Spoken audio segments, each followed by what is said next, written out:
আগামী 8 তারিখ বোলপুর উপজেলা পরিষদের নির্বাচন।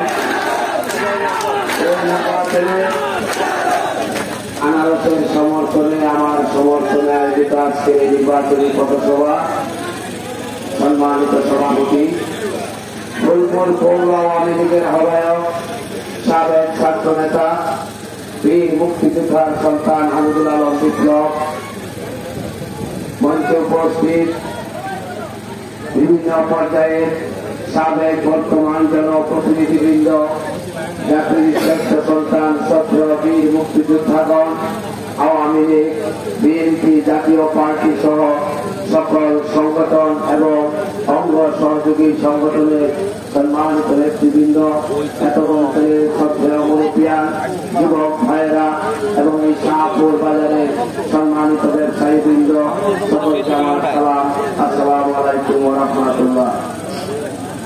সম্মানিত হাজিরা, আমি প্রথমেই ক্ষমা চেয়ে নিচ্ছি, আমি কারোর নাম বলতে পারতেছি না। নগুয়া বাজারে আমাদের আরেকটি পথসভা, ওইটাও বা পেশার শুরু করার কথা। কাজ কামের দিন আপনারা সবাই জানেন, সারাদিন যত থাকে, ওনারা কষ্ট করতেছে, সেখানে আমাকে চলে যেতে হবে, তাই আমি ক্ষমা সুন্দর দৃষ্টি আশা করছি। আগামী 8 তারিখ বুধবারের নির্বাচন ফুলপুর উপজেলা তথা পৌরসভার জন্য একটি গুরুত্বপূর্ণ নির্বাচন। আপনারা যদি এই নির্বাচনে আপনাদের স্থানীয় সরকার প্রতিনিধি নির্বাচিত করেন, আনারসকে ভোট দিয়ে, আমার বিশ্বাস আমার নেতা, বাংলাদেশ সরকারের সাবেক প্রতিমন্ত্রী, বর্তমান সংসদ সদস্য জননেতা শরীফ আহমদ সাহেবের হাতকে শক্তিশালী করেন, তাহলে লাইনটা ঠিক থাকবে।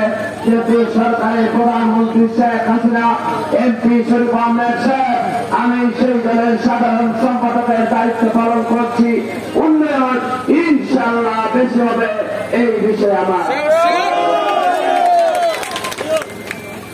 একজন মানুষ আছে, তিনি 3.5 বছর ভারপ্রাপ্ত ছিলেন, গত বছর সরাসরি নির্বাচিত হয়েছেন বলে উপজেলা পরিষদ থেকে পৌরসভার কোন কাজ করা যায় না।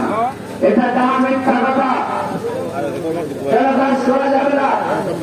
আমি যখন উপজেলা পরিষদের ভাইস চেয়ারম্যান ছিলাম, পৌরসভা অনেক কাজ আমরা করেছি, শুধুমাত্র এডিপির টাকা দেওয়া যায় না, তবুও বিশেষ এডিপির টাকা দিয়ে পৌরসভায় কাজ করা যায়, রাজস্ব টাকা দিয়ে পৌরসভায় কাজ করা যায়, রাজস্ব উদ্ধৃত টাকা দিয়ে পৌরসভায় কাজ করা যায়।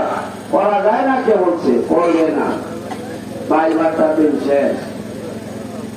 আর আপনার আমার প্রতিবেশী, আমি যেখানে দাঁড়িয়ে বক্তব্য দিচ্ছি, এখান থেকে আমার বাড়ি সর্বোচ্চ 1.5 কিলোমিটার দূরে।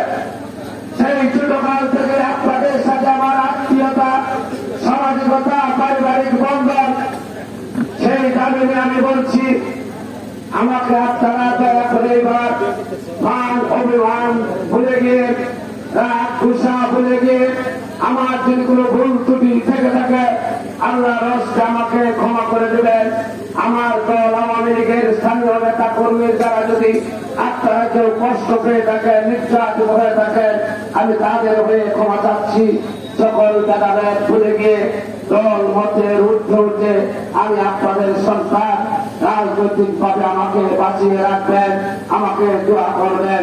আনারস প্রতীকে মা বোনদেরকে নিয়ে আপনারা ভোট দিয়ে আমার নেতা শরীফ আহমেদকে আপনারা উচ্ছ্বসিত করবেন, খুশি করবেন।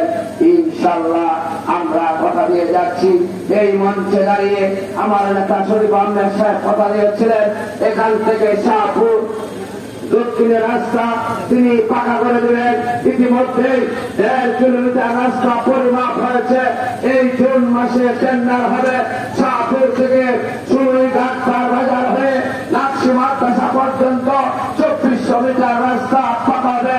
তিনি কথা দিয়েছেন, ইতিমধ্যে এগুলো মেজারমেন্ট হয়েছে। জুন মাসে টেন্ডার হবে, ডিসেম্বরে কাজ শুরু হবে। শামসুলকের ছেলে কখনো তার সাথে বাউদাবাদি করছে। তিনি আমাকে নির্দেশ দিয়েছেন, সংসদ নির্বাচনের পূর্বে যতগুলো কমিটমেন্ট করেছেন, যে জায়গায় দিয়েছেন, তিনি আমাকে নির্দেশ দিয়েছেন ওখানে গিয়ে খোঁজ খবর নিয়ে সমস্ত প্রতিশ্রুতির বাস্তবায়ন যেন করা হয়। কাজ যেহেতু আমাকে করতে হয়, রাস্তা রাস্তার মাটি কাটা কোদাল নিয়ে আমাকে দাঁড়িয়ে থাকতে হয়, রাস্তা মাপার সময় পিতা নিয়ে অফিসারদের সাথে নেতা কর্মী গণ্যমান্য মানুষ নিয়ে আমাকে থাকতে হয়, মসজিদের 4 তলায় আমাকে থাকতে হয়, মাদ্রাসার ভিত্তিগ্রস্ত আমাকে থাকতে হয়, বিদ্যুতের তার নেই খুঁটি নেই আমাকে ব্যবস্থা করতে হয়, রাত্র 2টোর সময় একজন মানুষ বিপদে পড়লে আমাকে সহযোগিতা করতে হয়। একটা ভোটের বিষয় তো এই ভোটটা তাহলে আমাকে দিলে আমার এমন কি অপরাধ, আমি এমন কি ক্ষতি করেছি, আপনারা 10 বছর উঠে দয়া করে আমাকে কি ভোটটা দিতে পারেন না? যদি তাই হয়ে থাকে আসুন ভাই সব আজকে আমরা সবাই আল্লাহর রাস্তে দুটি হাত তুলে আপনারা আমাকে আশ্বস্ত করুন যে না হবে তোমার ভয় নাই, আমরা তোমার সাথে আছি, থেকে তোমাকে বলছে তোমাকে জয়যুক্ত করে তোমাকে আমাদের মাঝে রেখে দিতে চাই। ধন্যবাদ আল্লাহ, তুমি দেখেছ আমি একটা কথা পরিষ্কার বলতে চাই, আমি সেই ছোটকাল থেকে রাজনীতি করি, আনন্দমন কলেজে ভর্তি হয়েছিলাম, মেধাবী ছাত্র ছিলাম, ওখান দিয়ে মরহুম শামসুল্লাহ সাহেবের হাত ধরে জয় বাংলার পাঠশালায় ভর্তি হয়েছি, আজ অব্দি আছি শামসুল্লাহ সাহেবের সন্তান শরীফ আহমেদের সাথে, যতদিন বেঁচে থাকবো আজীবন সেই পরিবারের সাথে আমি